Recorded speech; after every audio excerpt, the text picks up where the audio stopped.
Welcome, everybody, to another episode of the I'm Doing Great podcast. Thank you for coming here. Please, before you do anything, well, you're not doing anything. All you're doing is sitting there and watching or listening to us. But remember to like and subscribe on YouTube. Hit the bell that you just heard, the notification bell.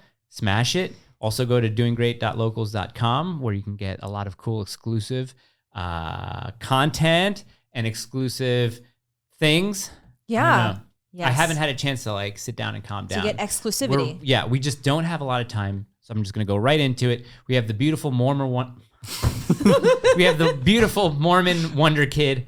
KAI SCHWEMMER is in the studio right now. Yay! Welcome to the show, KAI. Hey, what's up, guys? Glad to be here. Hashtag Sucklegang. Hashtag Sucklegang. Founder of Sucklegang in a war against booby conservatives. These two things are not mutually exclusive. I love it already. 19 years old. That's what we were talking about before the camera started rolling. 19. I remember seeing you on, it was Slightly Offensive.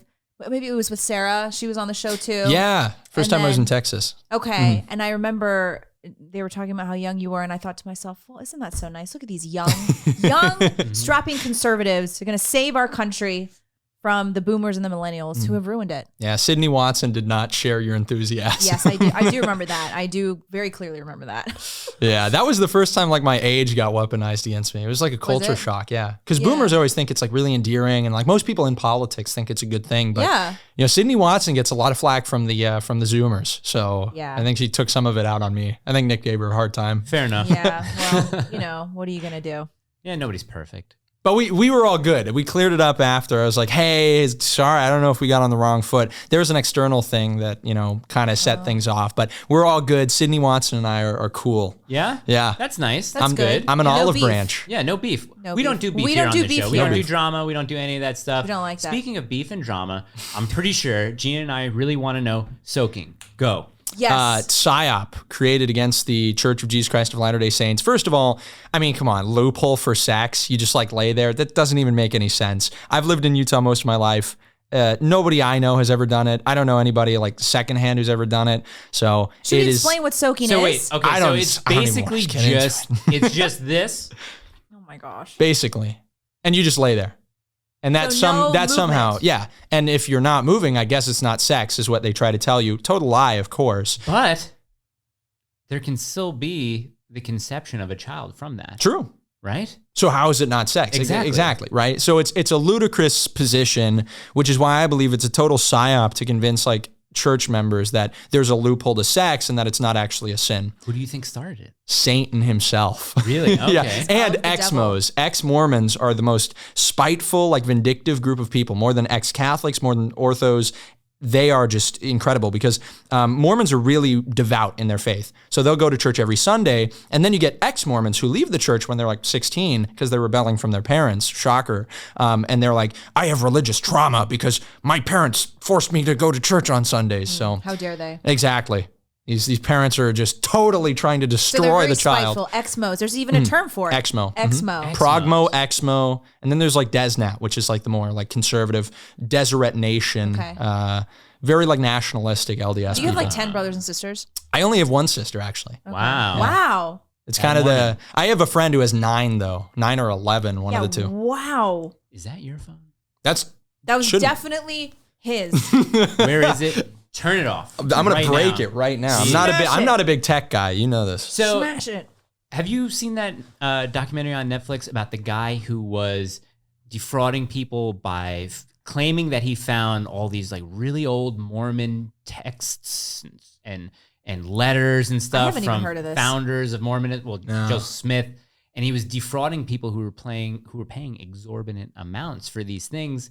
Turns out they were all fake. There were some killings involved and a bombing. Pretty interesting stuff. I think I saw an ad for that. Have you seen Under the Banner of Heaven or read it? We were talking about that. He was telling me about it. I kind of want to play the trailer for him and show it to him and we get his reaction. It's about fundamentalist Mormons. The FLDS church? Yeah. The guys that broke away, right? Did you watch the trailer that I sent? I have not, no. Okay. I was totally This is what we're awful going to do. about it. Find the trailer on YouTube. I'll put it up for people to watch like while we're, while it's going on. And then I want to get your reaction to it. Okay, we ready? Yeah. Hopefully there's no ads here. Turn to him and show just him make too. sure there's no ads. Let me go full screen. We're giving you the whole production here. Oh, I got to turn the volume up. Hang on. Okay, 1, 2, 3. This is Under the Banner of Heaven on FX and Hulu, now streaming. I don't have either. Heavenly Father, we ask that we might be instruments in thy hand. Accurate? He's good. Yeah, real. Accurate so far? To fix Basically, yeah. All the crime scenes I've been to. in the name of Jesus Christ. Amen. He does look like a Mormon. Does he? Yeah. I Andy think so. Garfield? A woman and her 15-month-old child were murdered in their home. We are asking the public for their help. We aren't a community realistic. that usually locks its doors. So, for now, we feel it's prudent to err Also on the takes side of place in caution. the 80s. Ah. Points True to story. things True story. and to Yeah, true crime beliefs story. that I have only ever heard whisperings about. I don't go digging in the past. And neither should you. From the first moment anyone set eyes on her, they were hooked. An evil presence is in his family. What if this case isn't just a husband who turned against his wife? What if tonight is just the first edge of a bone? Finally working its way out of our own desert's floor. Hands up right now! This goes beyond just a murder. Beyond everything I believe. That looks pretty good. It looks good. That right? looks pretty it's good. good. I'm 6 episodes in, and it's well good. done. Yeah. I How are the just don't know. depictions of, I guess that was a marriage. There's like a marriage scene in there Yes. with all the girls dressed up in white and sitting on separate sides. So that, like, I get this question all the time. They're like, what about like all the stuff that happens in a temple? It's like, I've been in temples, but I haven't performed a lot of like the ordinances that are done in the temples, like the endowment I haven't done. I'm doing it pretty soon before I head out on my mission. But I haven't like been married and I haven't been privy to like seeing it. Yeah. Not because it's like gate kept, just because it's not something I've done myself. So I can't really say if it's accurate or not. It looked almost like they were just in like a service. And that's probably where it's like the schism group, the FLDS. And especially if it's like plural marriage, that hasn't existed in the church for, over 150 years, I think. That I wanted to wasn't, ask though. you about that. Yeah. The church has existed twice as long without polygamy as it ever did with. Okay. And there was a group in the church that basically split. They're called the FLDS. The actual church has nothing to do with them. They totally shut off like the procession of the prophet from Joseph Smith to Brigham Young. They basically just wanted to keep practicing polygamy. So they schismed, I think a year or two ago, actually maybe a little longer than that ago, but there was a story about a family that got killed by the Mexican border by the cartel. Do you remember this at all? Yes. Yeah, Yeah. they were an FLDS family. What so does they the were F schism- stand for? Fundamentalist. Fundamentalist. Okay, Latter-day Saints. Okay. Yep. Yeah. Gotcha. What is the That's interesting. fundamental? Now, obviously, this is a big one, but what is the fundamental difference? Because Mormonism is Christianity, right? Because you believe that Jesus is the Son of God, came to earth to die for our sins. Yep, atoned for the sins of all mankind, Great. rose on the third day. Yep, Yes. all that. Okay. Now, what separates Mormonism? Is it that Joseph Smith is this prophet? Correct? Is that like the main thing? Like Joseph Smith is a prophet. He was told to start this church separate, I guess, from, I don't even know, like Church of England, Roman Catholic Church. Like what is the foundation of the belief of Mormonism? Yeah, so obviously, like, there's even some people who would have qualms with the idea that it's a Christian faith. Right. I think it's pretty simple. I think if you believe that Christ is the Son of God who atones for the sins of all mankind and rises on the third day, I think that's Christianity. Right. And a lot of people disagree on everything that comes after that. Sure. The LDS Church does too. And we believe, kind of different from Protestant denominations, that we're a restored church. So Joseph Smith, we do believe is a prophet, and we believe there's been prophets after him, the same way there were prophets before him during history. We've had Moses. Of course, Christ was a prophet when he was on the earth. Of course, a little bit different because he's literally the Son of God. Right. But we believe that, the story of Joseph goes that this is a kid in Palmyra, New York, I believe is where he is, and he's praying which church to join. And he gets an answer from the Lord, and it's none of them. And so this basically kickstarts the restoration of the church, which could only happen after the founding of America, which is why people see it as such an American religion, is because the foundation of freedom of religion allows the restoration of the church to begin. And it couldn't have been restored in England because the Church of England would have stopped it. Right. It couldn't have been restored in centuries prior in Greece or Rome or anything like that. So it really is unique, the restoration of this gospel that we believe was put on the earth, obviously, by Christ himself. So we think that we're the same faith that, the same church that Christ created. We just think that we went through what is called apostasy. So the fullness of the truth disappeared from the earth for a period of time. The priesthood keys were taken from the earth and they had to be restored. And Joseph was the one that kind of kickstarted that. But we have prophets since then. The current one is Russell M. Nelson, who is awesome. And we've got also a church organized like in the old days, like in the early church, with 12 apostles, a prophet, and we also have a quorum of the 70. So is there a centralization, like in Catholicism, Roman Catholicism, with the Pope? Is there like a central figurehead who is omnipotent and can't be challenged within the Mormon church? I think some Catholics would probably question the omnipotence of a pope because and this is actually a qualm that I have with Catholics. Did I use the wrong word? What's the word where he can't be infallible? Infallible. I'm sorry. And well, even with that, I realized the mistake. Even with that, they get like, I had a conversation with two Catholics about this recently. That's even a subject of controversy, like when he has exercised papal infallibility. People don't even agree on when that's happened. With the Church of Jesus Christ of Latter-day Saints, we do have a figurehead, the prophet, right, who is basically the mouthpiece of God on earth, the way that God has always had a mouthpiece of God on earth. And we believe that that's important because it allows God to provide, through the mouthpiece, revelation for the modern times. Because things have changed significantly since the early church and since before Christ. And it would only, in my opinion, make sense that we have also revelation for the latter days. So the prophet is the one to do that. And that's kind of the central figurehead. But we're kind of different from Catholics in that we believe that the prophet does not just make decisions based off of dogma and either something implicit or explicit in previous canon. We believe that new revelation can come about. So, for instance, we have new canon. A few years ago, we canonized what is, in my opinion, one of the coolest pieces of church canon called the the Family Proclamation, a proclamation to the world. And it basically canonizes the institution of marriage being between only one man, one woman, lays out the importance of it. We also have canonized our belief in Christ.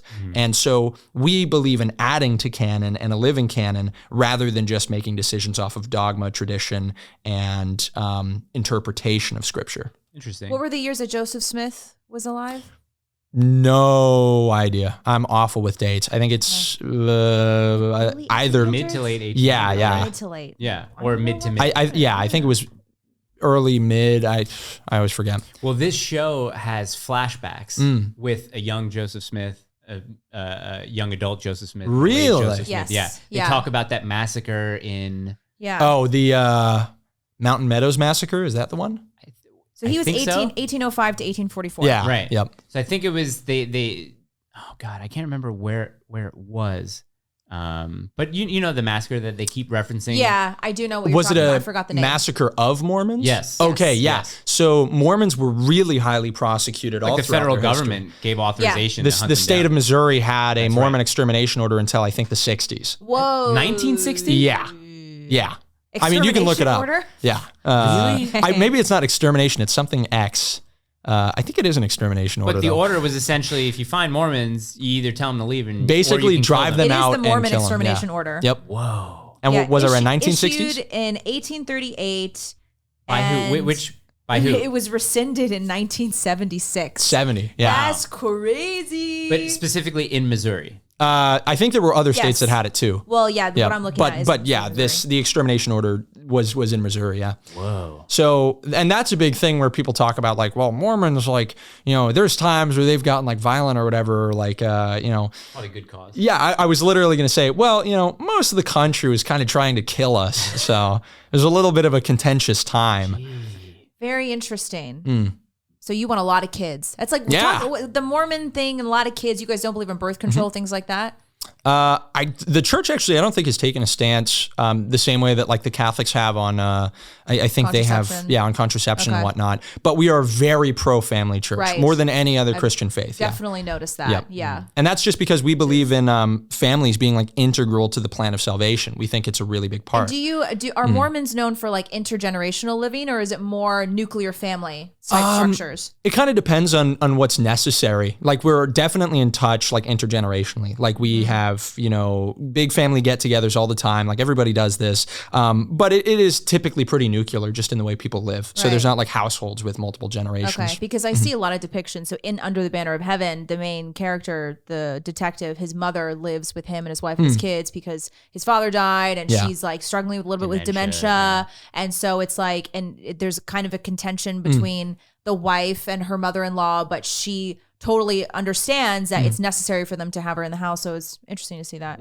What's the population of Mormons in Utah? Like, and the population of Utah? I'm trying to figure out like if Utah is it's a few million, I think, is the population. As far as Utah, like as far as the Mormon population, I'd say it's probably anywhere between 60 and 80%. That's what I'm saying. Like, guess what? It's huge. Guess what the percentage is? The state of Utah, the population. Guess what the population of Utah is first?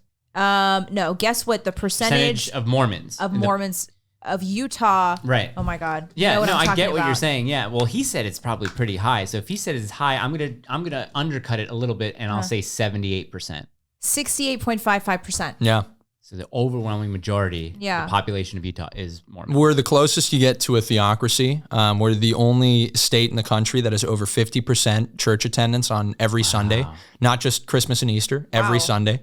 Okay, that's pretty impressive. That's big, yeah. That's big, yeah. And that's why I get into like arguments with Catholics and whatnot. But at the end of the day, if you had to choose a Mormon for your neighbor or like an atheist or anybody else, that's really what it is. It's the LDS Church bears good fruit. You're gonna have a good time. We're very welcoming. Every Mormon I've met is like uber friendly. Yeah. Every Mormon I met is. Everybody was trying to kill us, so we're making up for it a little bit. No, we're good. I promise. We're friendly. Yeah. Well, obviously, I don't want to spend the whole show with what little time we have anyway talking about Mormonism. I just find it really interesting, as we both do. I'm just curious, and then we can move on to something else. But what is the biggest qualm other religions have with Mormons? Like, what is the main? Because I always watch these Jeff Durbin interviews with talking to Mormons outside of Mormon, or what. They're not trying to convert each other. They're just trying to. I think Jeff is. It's just apologetics. Like, your religion is wrong. Yeah. So what is the main point of contention that you have with Christianity?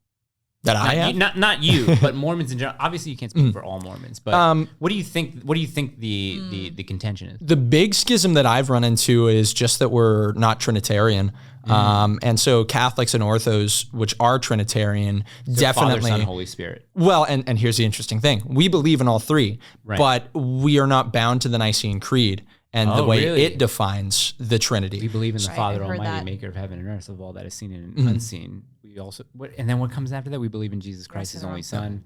I like the first two. Yeah, we have an article of faith. I think it's the third, which says, the third is that we believe man will be punished for their own sins and not for Adam's transgression. So we also don't ascribe to punishment for original sin. Okay. We believe that's the reason, like, of course, that we're damned to mortality and whatnot. So there's a lot of overlap. And there is with the Trinity and what we call the Godhead, but there's little differences. So an infant that hasn't been baptized, we don't think would go to hell, and that's even highly disputed in the Catholic faith too. You don't think would go to hell? No, we believe that baptism occurs after the age of accountability, which is the age of 8, because we don't believe that Adam falling, his choice, his sin. We don't believe that we'll be punished for his sin. We believe we'll be punished for our own sins. So that's a big schism. But yeah, our perspective of the Godhead is we believe in God the Heavenly Father, in His Son Jesus Christ, and in the Holy Ghost. We also believe they're physically distinct and separate. We believe they're united in faith, in purpose, and in like divinity, right? So we don't worship them as different gods. We worship them as one God. But we don't believe that they are as I don't know, I guess as unified as the Catholics would make it out to be. So that's where the Godhead Trinity split kind of happens. Yeah. But then you get people saying, oh, if you don't believe in the Trinity, then you're not a Christian. I think, well, that seems a little bit arbitrary, because the elements of Christianity are all kind of agreed upon. It's the nature that we're disputing. Right. Oh, very interesting. Yeah, I mean, I was talking to this with Kai in the car, and someone had asked me in the Q&A video that I'm going to put out, is Catholicism biblical? So I started to look into that, and I guess like one of the big problems that a lot of people have with Catholics is the almost what is it called when you make something like the deity-like level that Catholics have given the to deification Mary? of the That's a big one. And then another big one is that she lived a sinless life, and you're like, we don't believe that either. We don't believe in Mary. Like being another thing sinless. is a lot of, I think Protestants also have issue with Catholicism is that for the longest time Catholics were taught that they're not allowed to read the Bible themselves, and that they that have it all to comes from the Pope, right? and from the papacy. Exactly, Yeah. that sort of hierarchy that a lot of people take issue with. And that's We why gotta like have the that Protestant, that's why the Protestant Reformation happened, because it's like we can't read, and then it turned into like Oh, I know exactly what you're You know going what I'm to going to say? I know All exactly right, what you're we going to say. want to have this live panel about Christianity. So we were thinking of having a Roman Catholic, Jay Dyer, to represent the Orthodoxy. Dr. Michael Easley to represent the Protestantism. And what if Kai what if Cliff. we had you talking about Mormonism? You're telling me that I'm like that. Okay, would you volunteer for that, or would you recommend someone who's more knowledgeable than you are about the doctrine of Absolutely, Mormonism? I don't trust myself come to to be the up show, to obviously, but oh, you'd have to come to 1,000%. the show. Like Great. that's like Great. super epic. I totally don't think I would do justice to the faith though, especially good, because good. But you Jay can do Dyer this- is like Yeah, no, he's super I wanted smart. John to come on and talk about Catholicism, but even John was like, I know someone who is much more knowledgeable than even I am. So and you could he's probably down for recommend it. somebody for us. It would have to be like it would not be somebody who's like a content creator would be the problem. Right, yeah. Yeah, The, but the thing is that that we would don't want to probably turn it prefer- into a debate. We kind of want to have each person talking to each other about what they which would Famous last words. right? Which Yeah, would be a exactly. debate, I guess, but just about Yeah. fundamental things that they have in common, and then disagreements. Yeah. Within, Well, I think because a lot of people have questions about the differences Yeah. between them all. So it could start as maybe we should do that first, and not even focus on a live 50th episode. Maybe that's the thing that we should do yeah, first but live. don't we want to do that? Oh, I see what you're saying. Do it live. Yeah, Right. And that could be the thing that we do live. It doesn't necessarily have to be our 50th episode. I like live. that idea. Yeah. Yeah. Yeah, it sounds cool. Thanks for helping us come to that decision. That's Of course. great. I'm happy. We're brainstorming. Teamwork. We're doing great. I wanted to talk about something before we got into questions. 'Cause Yeah. I think Are you I'll going to try run and for wrap this office up. one day? Absolutely. Yeah, when I get good. back from my mission, I'm planning on Exactly what doing I'd some like to precinct hear. stuff. Yeah. Yes. And I'd then, love to hear that. Here's what I was sorry, go ahead. Utah's politicians are awful. That's kind of what I was about to say is just that we've got Romney, we've got Mike Lee, who's super wishy-washy. Our governor, Spencer Cox, is talking about pronouns and all kinds of stuff as the Republican governor of one of the most red states. And I it's heard just about like, this. Yeah. what the? And Is he Mormon? Yeah. Basically everybody in higher office is LDS. And yeah. do you want to start at Congress? What are you thinking? I'm going to start as like a precinct chair because those people can recommend who gets to run. And I'm talking to people who are really doing that right now and who are kind of in the more local races. And then after that, I want to take it to Congress and eventually to the presidency if presidents exist by that time. President Kai clips. Yeah, the first year I could run is 2040. High clips. Right, because you got Oh to my be 35. gosh, I feel so old just hearing that. No, that's really exciting. Yeah. That's great. Well, Gina, I wanted to get your perspective on this too, because I was talking to Kai about this. So we were talking about why is it that Europe has fast food companies, the same fast food companies that operate here in the States, right? Why are their ingredients so different than the ones that we have here? I don't know, but I'll tell you what. Why do we let that happen? 'Cause that's the bigger question. I had KFC in Spain, Yeah. probably like in 2010, and it was some of the best fried chicken I've ever had in my life. If you saw the ingredients, it was probably like canola oil chicken. Yeah. Like that's it. Maybe, Yeah. Flour. That's it. It's Canola oil, a flour, really chicken. good question. It also just goes back to the broader question of why is food in general Yeah. in Europe just better, Well, because better they quality? have laws that ban chemicals. They have Yeah. laws They that have a ban competent like additives. FDA standard. Right, yeah. exactly. Right, so So, I'm talking about it from a political point of view and from the job of executives in the country and from leaders in the country where you had, I was talking to him about, not FDR, but Teddy Teddy, Roosevelt. yep. He was saying, I'm beyond the Constitution in a way. He says, the Constitution, I don't necessarily have to adhere to it as the president. I am able to make my own choices, what I see fit as far as what's going on in the country and what he saw as corporations becoming bigger, creating monopolies, buying smaller corporations and busting those corporations up. Standard because Oil. he saw it as immoral, and immoral means to make money. So he saw that as immoral. How come there hasn't been a president that has stood up and said, people in our country are dying from horrible chemicals and horrible additives that are being put in our food. And I'm going to put an end to that. Well, I think in general, especially compared to Europe, the United States is much less likely to, they don't like federal regulation as much, especially compared to like Europe. They love regulation. They regulate everything. Right. I mean, that's one of the inherent differences between the US and Europe. So I mean, that definitely plays into it. But if it's and about, I also it's about the health of people, like, well, here's my question to that. Why is it the federal government's job to police the health of people? yeah, I don't know. I think if it's the one thing to at least allow for life, liberty, and the pursuit of happiness, the first one being life, I mean, I get it. Free market, you know what I mean? You can pick and choose where you want to eat, but if we're encouraging bad behavior, then what's the point of even having Because that? I do understand the state is supposed to promote the good. I totally, I can totally see that. But I mean, not to say that we shouldn't have any regulation, but I do wonder.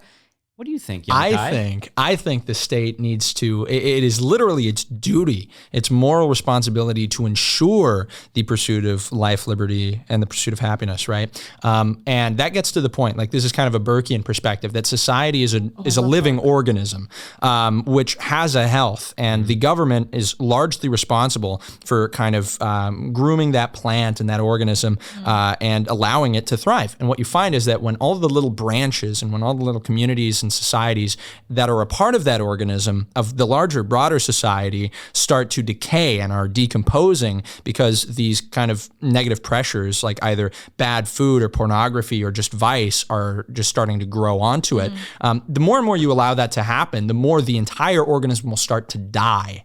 And I think it's the responsibility of the government to ensure the health of the organism generally, because the health of everybody inside of it kind of depends on that. Yeah. If the entire society is governed by vice, all the people inside are going to be suffering from that too. But the same is true like on the micro, where tiny communities can start, totally being polluted by obscenity, vice. Like this is Las Vegas, right? Yeah. You see what happens there, and then you have almost a diaspora of like harm. You see homeless people like just kind of in a net. San Francisco. Exactly. You see this in all of these major cities, that the lifestyle is so harmful that the society starts to decay, and eventually people just start to leave. Right. But leaving is a lot more expensive and does a lot more harm than just fixing the city. Right. And I don't care if it's regulation. I don't care what it is. I don't care if Travis Bickle, I wish everybody would just, flush it down the toilet or whatnot. I don't care if you have to start from scratch, not as like an innuendo for like getting all the people out of there and like being very Fed posty about it. Not to stew post, right? But if it gets down to it, like I will hand executive privileges to a good person to make everybody's lives better. My operating principle is making it easier for good people to live good lives. And that's not about telling them what they need to do. It's about making it easier for them to do what's good for them. Right. I think this is really, you mentioned Burke, because I've been reading a lot of Edmund Burke, and he talks a lot about recognizing hierarchy and authority being a good thing when the right people are in authority. So let's talk about food for a second. So what is a good way to regulate or to promote a better diet because the standard American diet is killing us. It's awful. We talked about just before the camera started rolling. It is killing us. We have almost half of America is obese, 70% is overweight. So President Kai clips.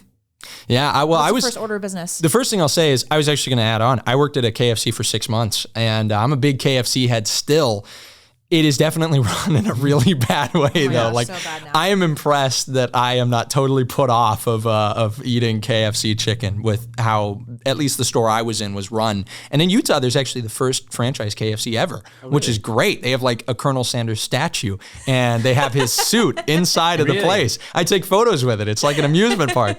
But that aside, the Colonel and we need to get down to the brass tacks. The way things are being cooked, the ingredients they're in, none of that is good. And the cool part is that you can use all the basis that the leftists give you to create a foundation or to create the reasoning for making all these changes and putting in all this regulation. You see, okay, here are like 5 different ingredients that we have observed in other countries to have been banned, and that we've also observed to either have a really big detriment to, fertility. Obviously, the fertility crisis is a huge thing for men and women. Here are things that we've seen to largely affect, health and lifespan and longevity and whatnot, happiness, et cetera, et cetera, et cetera.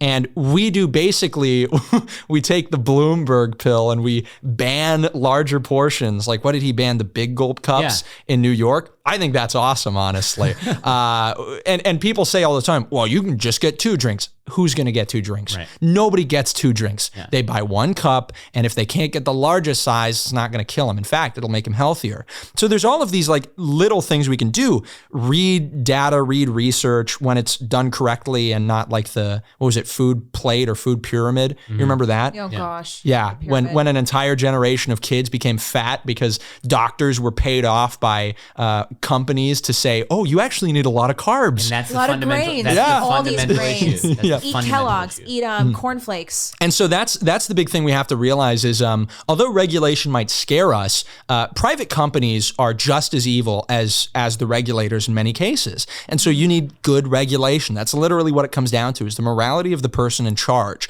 Because we have seen how the free market paid off doctors to push bad science that leftists still adhere to. Oh, but the science says it. Yeah, they got paid off.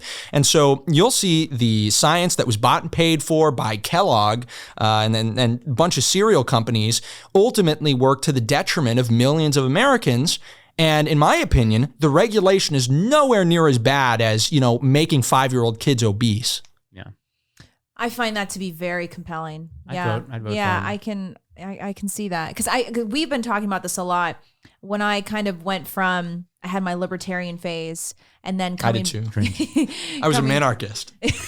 It's so funny. Nick thought you were a libertarian. Oh yeah, that was a funny That was moment. really funny. That was so funny episode. because I said it was the tattoos. But I arrived at a point where I was like, the federal government's only job is to protect and to preserve our rights, and they shouldn't be regulating anything. But as the recent, probably the last year has gone on, and especially reading a lot of Edmund Burke, I'm like, you know what? Give the authority to all the good people. We want more authority. Yeah. It's natural aristocracy is what he talks about. Aristocracy, and it makes so much sense, especially from a Christian perspective. Because if you understand the way that God created the earth, there is a natural hierarchy. And even down to things like idiotic things like veganism, humans being equal to animals, it's anti-Christian. Titus debunks it. Yeah. I got to pull up this verse. One of my favorite verses ever. too. Continue. From the Bible? Yeah, from the Bible. So that's why I'm pretty Mormon pro-authority these days. KJV. Okay, That's what we read King from. James? Oh, really? Yeah. I didn't know that. We're I KJV wondered only. that. Yeah. I like NASB. After this, we're going to go into the questions from Instagram. We got a lot Sounds of good good. stuff. I wish we could just keep him for like. I know, I do too. He's going to come back. Sorry, guys, Okay. but it's He'll just come back. his flight got Oops, delayed. missed my flight. No, Yeah. well, that didn't happen. His flight just got delayed, so we'll have him back, and you can ask more questions. We'll have the future president back. Yeah, Oh. I think we might only have time for 3 Instagram questions, so Three we'll just It's go so with the ones over. that you circled. I like mine. Yeah. What's Stu posting? That's my question. What is that? Yeah, my friend just explained that to me. Yeah, at AFPAC 3, Stu Peters, which was an awesome event. actually. Yeah, which was an awesome event. I was sitting front row. Yeah. Like, it was so cool. I had maybe the best week of my life. It was an awesome event. Nick put on a great show. Stu Peters gave a speech, threw a previous speaker, Marjorie Taylor Greene, kind of under the bus. And then Right after her, right? He went on right after she spoke. And he was, so the Stu posting is basically the equivalent of Fed posting, because he was talking about like hanging Fauci. And, Oh, really? And Okay. then he was like, yeah, there's like Vernon Jones who like raped somebody. And then he like held up a rape whistle. Really? And it was off the hook. It was kind of insane, but people have kind of come around to Stu a little bit He afterwards. said it was his Kanye moment. It right? it was Kanye at the VMAs. Well, is really what it was. People were accusing me because I posted the poll on our YouTube, like, hey guys, like, do you own guns? And if so, how often do you go to the range? And everyone was like, not answering that one, Fed boy. And I'm like, yeah. The first time it happened, it was funny and original.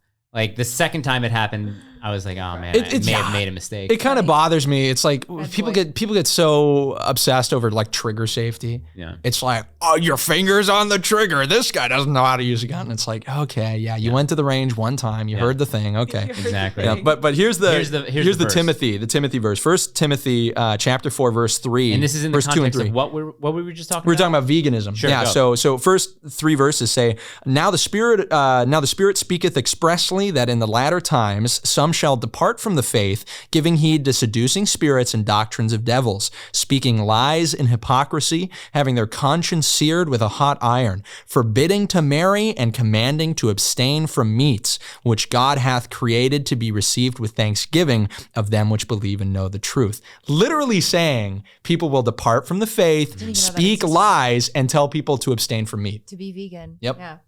Listen, so no Interesting. context Knowles wants to know. Why was no context nulls? We talk a lot. Why was the West unique and the most desirable as a civilization in history? That's interesting. So a great place to look is Alexa de Tocqueville's Democracy in America, where he kind of outlines this. But really what it was a project. And that is how I talk about immigration and how much it's changed. Is right now immigration works kind of as this economic principle where you come to a place to do a job, and it's basically just a job for you. It's a company, you pick up a paycheck, and what's worse, you don't even spend the paycheck in the country, you send it back to a different country, to your family there. But back in the day when America was in its founding times and when the first waves of immigration were occurring, people saw this as a place to commit to. And they didn't know if it was going to work out. They didn't know if there were better economic prospects, but they understood there was an opportunity and they were willing to stake it out.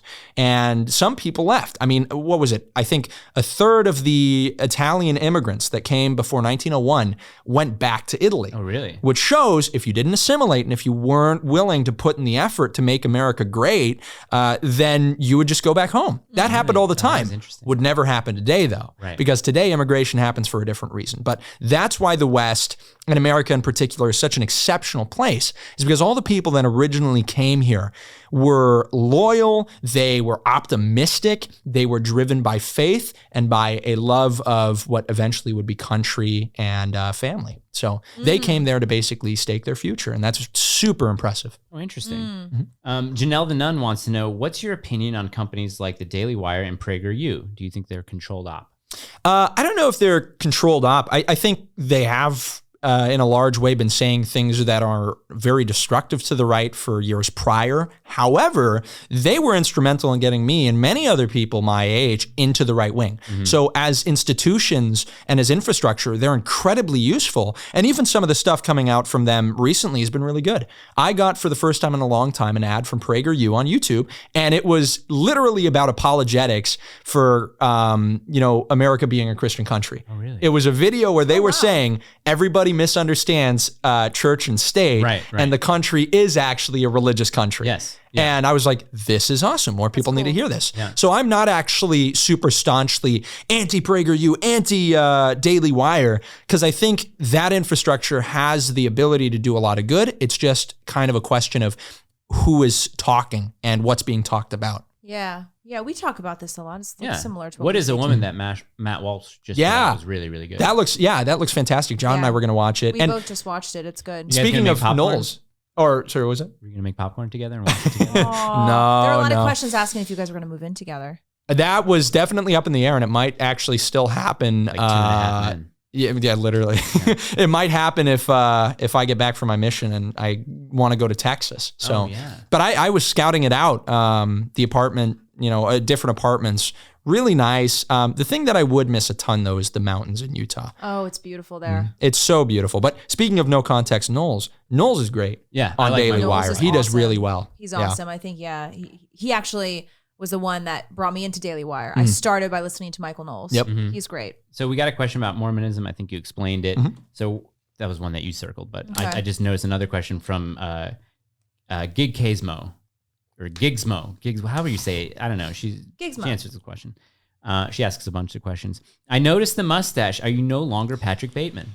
Yeah, we're going mullet mode now. It's not so much Patrick Bateman. That's actually a funny story. People compared me to Patrick Bateman before I ever saw the movie. So I thought I was like this big faker because I was like, yeah, I'm like Patrick Bateman. It was like YouTube clips. Yeah, exactly, right? But then I watched the movie and I'm like, this is actually really good. There's a lot of cool quotes, but it was never even in my top 10 movies of all time. That is my favorite quote from the movie. Yeah. Everybody says, I have to return some videotapes. Right. Or like a bunch of stuff. You stupid. Yeah. That's been blowing up on TikTok lately. Yeah. And I made TikTok videos, either dressing or talking like Patrick Bateman, that got millions of views. My KAI.lifts account, which was my second TikTok, got banned at 60K as well, because I made a video reading off this like Reddit post, and it was like, how do I tell my daughter that, what is it, that she's not misunderstood, but that she's like fat and ugly or something like that. How have we not been banned yet? It's happening. We have a warning. Yeah. Yeah. TikTok is so bad. But yeah, it was not ever even in my top 10 movies. But people now are just like, oh, Kybler, Patrick Bateman bit. And I'm like, I haven't said anything about it in a year. Stop tying me to Well, this. follow-up question. This will be the last one before we move to locals. I know it's gone by so quick. Yeah, gosh. We apologize again. It's American Airlines. Get your stuff together, seriously. I'm a Delta Because- guy. Yeah, I know, but Delta was it wasn't really happening. It's We'll have him tough. back. We'll have him back. I'm People are gonna be like, teasing. too short. Kai, too short. When do you leave for your mission? Probably in November. Oh, you know we'll where you're definitely going have yet? him back. No. Okay. I have to get my papers in, then they send it to me. Well, here, 2 more questions. One directly has to deal with that. No context. Doyle wants to know, where do you hope to serve your mission? Germany. So my dad served in Germany, met my mom, and then You're German, right? Yeah, With I am. Schwemmer, I figured. Yeah. Schwemmer. And so that was technically I'm a dual citizen nationalist. Yeah. So Really? I was born here. So I consider myself an American. Like if I had to choose, American day in, day out. But it's kind of cool. Like German was my first language Really? because I moved there when I was really young for just 4 One years. of my favorite languages. It's beautiful. It's a beautiful People think it's language. ugly, but I it's beautiful. hate Yeah. French. People like French is beautiful. No, German's so much nicer than French. I lived in Germany for like a year when I was like 3 because Yeah. my dad was in the military. Yep. Heidelberg. Oh, sweet. Yeah, my family comes from really up north, a town called Rostock, which is like a little fisher town. But my dad like yodels and plays the cowbells and also plays, what else does he play? The accordion. Do you still speak German? I do. Really? Yeah. I know how to say one thing. Du hast einen Besucher. Tschüss. Oh, you have a visitor. Yeah, there you Yeah. go. Tschüss. Yeah. Tschüss. Jews. Auf Wiedersehen. Do you really speak? Are you fluent in German? Yeah. Really? I get a lot of practice at my job, which I can't dox, but. Wow. Okay. Yeah, that's fine. Okay. So last question before we get to the locals, and you were talking about this. So Chrissy West wants to know favorite movie ever. Ooh. People are gonna be like, "This is not what I wanted to hear Kai talk I about." know. You guys are total Climactic. frauds. That's such a tough question. There's like so many good ones. I've always been a big fan of Donnie Darko. I watched Batman 6 times. Great I soundtrack. really enjoyed Batman. The Batman, The or Michael Batman. Keaton. Oh, the The new one. Batman, yeah. Yeah. The Pattinson Batman. Oh, I Okay. just watched that this Was weekend. so I was good. shocked at how good it was. Yeah. Charlie loved it. And Robert Pattinson was a really good Batman. I was so exactly. skeptical. I Yep. was so mad when they cast him, but he was Same. great. Your favorite person did not like the movie. He did a whole review on it. Ben Shapiro. Oh, yeah, Ben Shapiro. Yeah. I reviewed him reviewing Batman. Oh, did you really? Actually, hey, speaking of that Daily Wire question, no, I reviewed him reviewing it, totally debunked him. He's wrong. He was accurate in the part that they kind of missed the mark because this Batman is the detective Batman. Because he was like, this was some of my favorite comics, where the detective, the kind of like the detective Batman series. But the movie kind of missed the mark. I enjoyed thought it. he did well, yeah. Yeah. I thought it was really great. good. Pattinson's Batman performance, I think, blew everybody out of the water. Colin Farrell as the Penguin Yeah, was insane. unrecognizable. Amazing. Yeah, Amazing. so good. But Shapiro did say something that I was I'm going to debunk it. recognized I'm though, gonna and he was debunk like, it. it was kind of a rip from Seven. Oh. That's kind of, well, it is a Yeah. detective story. It is kind of, I love Seven is maybe top 3 for me. Really good. I love Seven. Okay, guys. Drive's up there, too. Drive is up there for me too. Great soundtrack. Ryan great Gosling script, fan. Yep. Great everything. Real human being. Yeah, such a good song. So good. Also, I mean, Kai loves Justice. Have you heard of the group Justice, the French duo? in electronic EDM, music? they just have a cross on their albums. Yeah. I Get don't into think I know them. them. Okay, Really good. We I gotta put move to Milo locals. Yiannopoulos on. I'm sorry. We really Are just you have friends to with do Milo? it. I'm trying to Yeah. get him on the show. Actually, I got you. Okay. Oh my Okay, gosh. everybody, go to Love baby doinggreat.locals.com to see a couple more questions being asked. We love you and He has thank a you. very presidential voice. Thank you all. Bye bye. Had a voice and a face for radio. Citizens of the Grateful Nation, thank you so much. Bye bye.